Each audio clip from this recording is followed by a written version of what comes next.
Vous êtes peut-être diabétique sans le savoir et c'est un problème parce que le taux de sucre qui augmente, il fait des dégâts dans le corps et selon certaines études, près de la moitié de la population mondiale serait dans ce cas-là diabétique et senior avec des complications qui s'installent. Alors si vous avez déjà des petits symptômes, parfois un flou visuel, des bourdonnements d'oreilles, parfois une fatigue inhabituelle ou tout simplement une soif ou une faim anormale, eh bien c'est peut-être déjà un signe de diabète. Consultez votre médecin, vous faites tout simplement un test de dépistage, vous faites piquer le bout du doigt, on aura déjà un premier chiffre de glycémie, de taux de sucre dans le sang et peut-être cet accident qui fait scandale à Nice, un chauffeur de bus qui se sentait fatigué a confié son véhicule et ses passagers à un ami. L'homme qui a pris le volant ne travaille pas pour la régie de transport et il a eu un accrochage.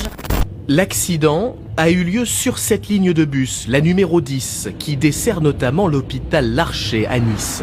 Dans la nuit du mardi 2 au mercredi 3 décembre, un chauffeur fatigué confie son bus et ses passagers à un ami.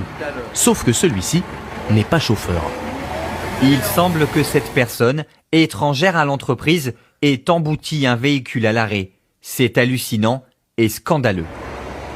Les dégâts sont surtout matériels, aucun blessé grave n'est à déplorer, mais l'histoire a de quoi chambouler les usagers de la ligne. Le chauffeur, s'il est fatigué, vaut mieux qu'il s'arrête et qu'il aille prendre une pause plutôt que de donner le bus à quelqu'un qu'il ne connaît pas et créer des accidents justement au risque de blesser des gens, quoi. C'est pas du tout responsable ce qu'il a fait là.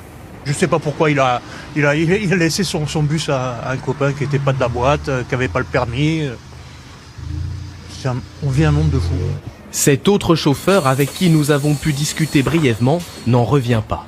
Et vous, en tant que chauffeur, comment vous réagissez ? Je sais pas, on est tous choqués en fait, cette histoire.